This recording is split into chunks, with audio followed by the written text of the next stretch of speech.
Viewers of Glory TV all over the world, you're welcome to this new episode of Prophecies. Before we begin, I want us to look at what the Bible says in Deuteronomy chapter 18 verse 22.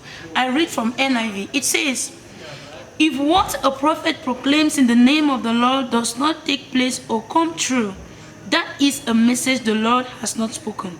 That prophet has spoken presumptuously. Do not be afraid of him." On the 31st of December 2020, crossing over to 2021, the man of God, Prophet Dennis, in Glory Church of All Nations, gave a series of prophecies. Some of the prophecies were regional, some of them were national, and some of them were international. And today, I want us to look at the prophecy he gave concerning the world. He said, "A time is coming, and now is the time when people will not enter some countries or leave the countries without presenting a COVID-19 vaccination card, proving that they have taken the vaccine. And to those who will be present in these countries, some of them will be forced to take the vaccination. And some of the vaccination cards will be used as passports to enter these countries or leave the countries. When a prophet speaks, the wise listen. I want us to stay calm as we watch the prophecy confirmation. This is an international prophecy. Hey. Are you hear what I'm saying? Yes, sir.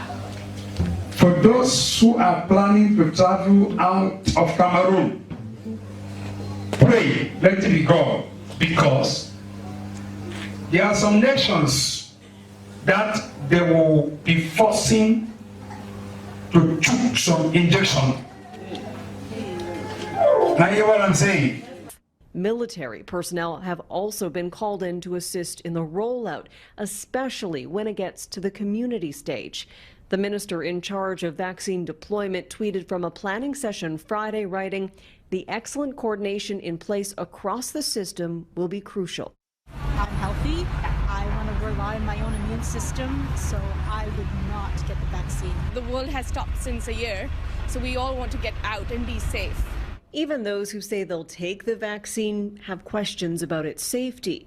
It was tested in clinical trials involving more than 42,000 people. Half were given the vaccine. The worst side effects were said to be headaches and fatigue. Aired repeatedly since the vaccine was granted emergency use by the UK's regulator, and it will continue to be shared with every person who rolls up their sleeve for the shot starting next week. Crystal Gamansing, Global News, London. I will not talk more that there are some nations. I saw in my vision how they were forcing people to take some injection. They are calling people now, convincing people. It's just a start. They will no more convince people. In the later days, again, they will force people.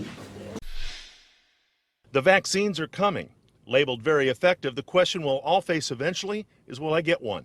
And can my boss tell me I must? They have an obligation to provide a safe environment for their employees. So it's going to be a lot of questions and a lot of looking into solutions and accommodations. We've seen pushback on masks and social distancing. Do we expect the same with the vaccine? A partner with Nijam Law says there are legal exemptions. The things that the employer is going to have to look at is whether they have employees who, for disability requirements or for religious beliefs, might be granted an exemption from that. Some have suggested a vaccine card might be needed to enter live entertainment venues or public transportation.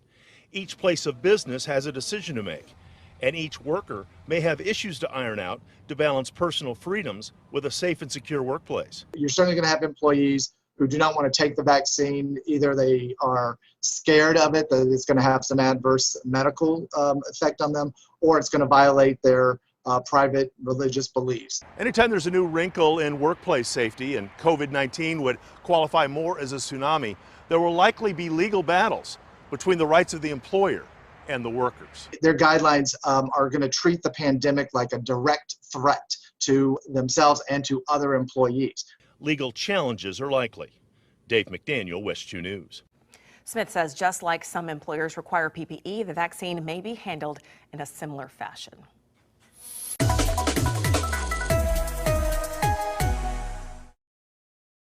I get what I'm saying. They will force people. And that injection had to do with their genetic system. It's not a matter of who is talking CCs. That one is a beginning of bad thing. Praise the Lord. So, this is how the issue is. So this year, as I'm telling you, this year, there are some countries, mark it well, there are some countries you will not travel now until you show your receipt of the vaccine that you have taken. I get what I'm saying? So be vigilant, learn how to take vaccines, even on you or on your children. I get what I'm saying?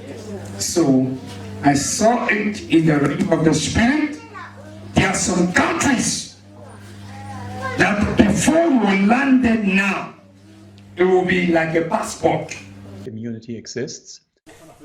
Britain, which is struggling to speed up testing, has floated the idea of a so-called immunity passport, a certificate for those who've recovered and declared immune to the virus.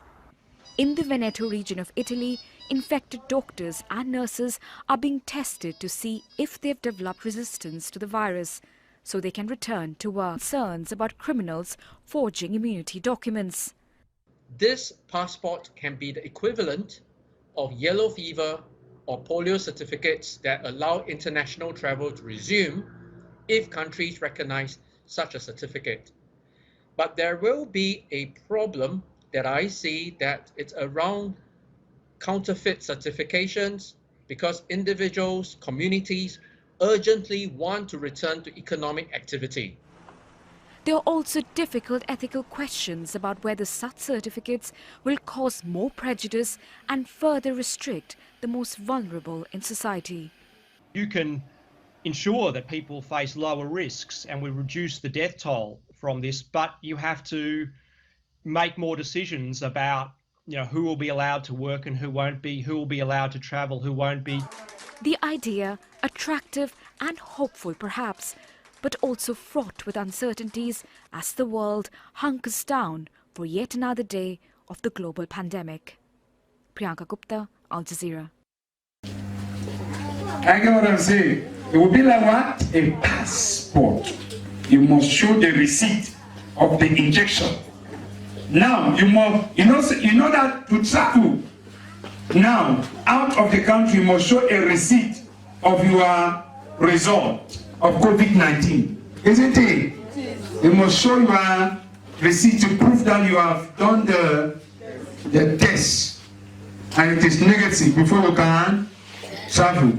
So, any moment from now, this year, there are some countries that you will not go without a receipt that injection have been put in you, and in those nations, if at all people are there that have not received, they will be forced to receive it. They will have a way to force it. So